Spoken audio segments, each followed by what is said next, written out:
Esiet laipni lūgt rakstniece Annas Sprigaderes memoriālajā muzejā Sprīdīši, kas bija nozīmīgākā Annas Sprigaderes darba un atpūtas vieta. Patreiz muzejā ir iespējams iepazīties ar rakstnieces dzīves gājumu un dēļradu un apskatīt tā laika liecības savām acīm, sajūtot pagātnes pieskārienu.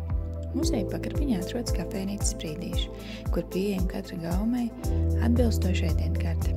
Atpūtas komplekss Sprīdīši ir draudzīgākā vieta ģimenei ar bērniem. Tērvets upes krastā nakšņošanai piedāvājam senatnieku viesu māju, kas ir celta 1923. gadā. Viesu mājā ir labi iekārtoti numuriņi ar mūsdienīgu dizainu, ļoti komfortabli un ērti ikvienam tās viesim. Viesu mājas pagrabstāvā ir dāras terasa, kā arī pieejama labi iekārtota virtuvīte. Bet, ja vēlies izbaudīt dabai tuvāk atpūtu, piedāvājam meža namiņus ar iespēju izmantot grilli. Kā arī atpūtas vietā ir iespējama velonoma. Vai arī var nesteidzīgi baudīt pikniku labi iekārtotā teritorijā.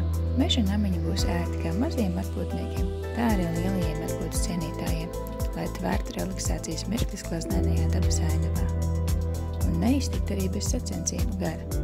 Kompleksā pieejami ir arī āra virtuve un terase, kur pagatavot un baudīt kopīgas nesteidzīgas maltītes. Teritorijā ir pieejama arī atpūtu zona bērniem, kur jautrība un prieka čalis ir garantētas. Bet, ja vēlies tvert īpaši autentisku noskaņu, tad iesakam baudīt atpūtu viesu mājas paviljonā, kurš ar savu īpašo izskatu un dizainu nespēja atstāt vienaldzīgi nevienu. No paviljona terases varēsim baudīt burvīgu dabas ainavu. Bērnu prieks, putnu dziesmas, dabas un senatnieguma pieskāriens, lieliska atpūta un nebeidzama Tērvets upītes šķaloņa. Tas viss tevi sagaida pie mums atpūtas kompleksā Sprīdīši. Gaidīsim!